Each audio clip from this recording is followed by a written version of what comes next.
Okay, so now for the rendered part. So you'll see here that I've got my penned in isometric. So what I'm going to do now is I'm going to give the illusion that the main block is made out of wood, and then I'm going to render the little parts with as if they're colours. So I've got basic colouring pencils here for colouring in wood. So you've got your yellow, your brown and your orange. So what you need to do is imagine that the sun is somewhere. Now I always imagine that the sun is coming from the top right hand side of my page. So we're going to work with 3 basic shades. We're going to work with, now you don't need to do this on your page, but I'm just going to show you. So we're going to work with dark.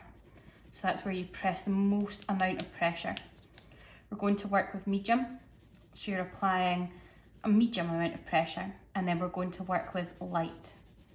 So you'll have the lightest there. I'll just do that with a colour so you can, well, darker colour so you can maybe see that a bit better. So we've got dark, pressing down the hardest. We've got medium, applying a little less pressure, going over it a couple of times, and then we've got light. So those 3 principles are going to form the 3 sides that you see in an isometric drawing. So we've got side 1, side 2 and side 3. So you basically need to think about how the light is going to be penetrating your object. So we've got the lightest shade here. So the lightest shade, if the light is coming from the top right, the lightest shade is going to be my top surface. Now what I'm going to do is just rub out these lines. Now don't fear having these extra lines, these sketch lines, because remember, they're like maths, they're like you're working out. So if this was your final assignment, you'd actually get marks for having these lines present. I'm only rubbing them out because I'm trying to render it now, so I just want to make it a little bit easier to make the colour stand out. So yeah, never worry about having those light lines visible. So lightest shade being applied to the top. So I'm going to just get that all the way in here. Now I'm only going to render half of this just so that you're not watching this video for too long. So just while I'm working away, I just hope you guys are all doing okay. So obviously we're working our way through all the manual stuff for the child's toys. So we're doing all the kind of sketched work, all the rendering, all the 3D drawings. So we're going to get that all out the way, and then as soon as we get back after whatever happens with this lockdown, we're going to make this on Inventor.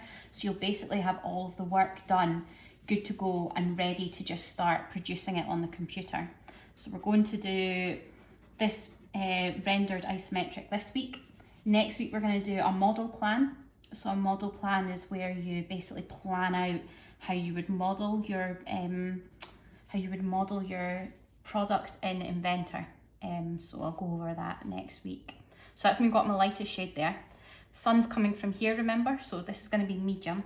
So I'm going to just apply a wee bit more pressure here. So I've got kind of medium here. And then finally we'll have the darkest shade on this side here, where the least amount of light would be getting to it. And that's where I'm going to apply the most amount of pressure possible. So that's where you'll see the most colour coming through. So that when you're rendering wood, mainly pine, so pine, the softwood that we work with, the general colour of pine is yellow.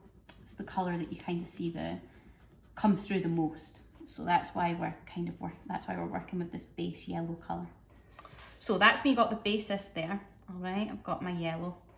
I'm then going to use the brown. So I've got my brown here, and I'm basically going to draw in the grains of the wood. So I'm looking to start applying the wood grain. So remember, every now and again when you're doing this, there would be a knot. So remember, knots are these coloured bits. Oh, I started working in black. Oops. So brown. You need to work in brown. So every now and again you would get these knots of wood. So knots in a wood are basically where branches used to be. That's why they have that big clumpy look. And then you just keep going. So following that grain, making slight adjustments to it every now and again. sticking in the odd bit of knot every now and again as well.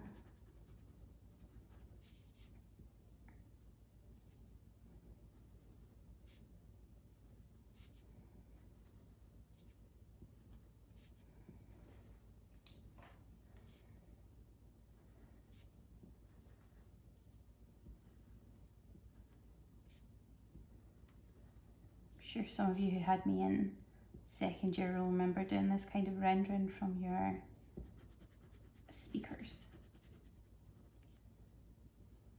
So the grains always go around the knot.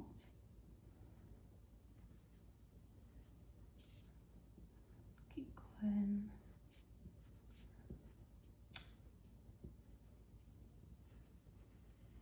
Okay, I'll finish this off at the end. So what you would then do is on the end grain here, basically that's where the curves happen. So this is called the end grain. And remember, the end grain basically, so all these wee curves represent how old the tree is. So each one of these curved parts here, they indicate a year that the tree has been growing. So we'd have 1, 2, 3, keep going. So every time that your grain has hit the end of the wood there, you're just looking to turn it into this sort of partial curve. Keep going.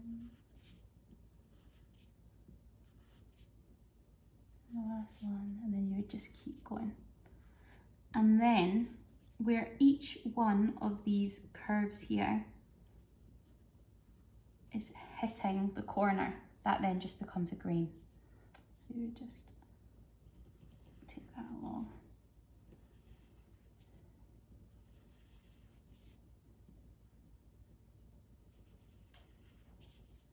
And there we go. Okay, so I'll get this finished off. I'll post up an example of what it looks like finished, but that's how you do the wood rendering, all right? Just add a wee bit of orange every now and again, just because the wood grain isn't necessarily brown all the time, so just highlighting that with a wee bit of orange. And then for your individual pieces, so the cylinders, you need to render them dark from one side coming into the light, and then dark again from the other side. Same here. So go from dark to light, dark to light. And then the top surface would be your lightest, obviously, because it's the one getting the most amount of sun. And then I'm going to make each one of these a different colour. So my A here is going to be red. So remember, you're on your lightest surface on the top here, so you need to make sure that you're rendering it nice and light. Okay, so I'm going to stop the video there. Just going to finish this off, and then I'll show you guys a picture of the finished piece.